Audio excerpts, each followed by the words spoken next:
Балыққа корм жасап жатырмыз. Кукурузды қайнатып жүгеріні блендерден өткіздім. Бұған 10 ванилин салдым. 10 ванилин. Одан кейін мынаның суын құйдым ішіне. Мынаның суын мына баклажкаға құйдым. Баклажкаға су араластырып алдым.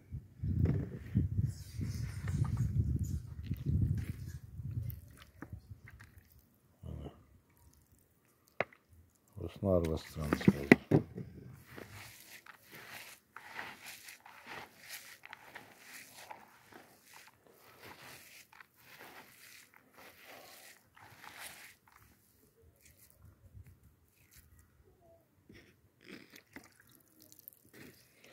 Одан кейін кукурузды лавровый лист салып қайнаттым.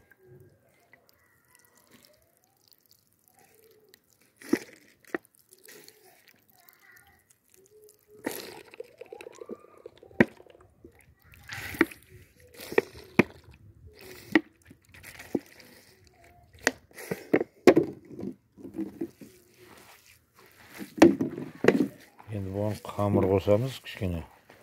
Сосын жымиқ болады. Бамбик пломбыға салуға болады.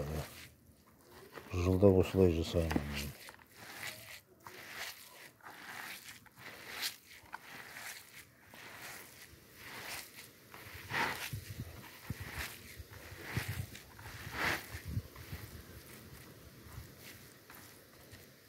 Енді бұған ұн себеміз.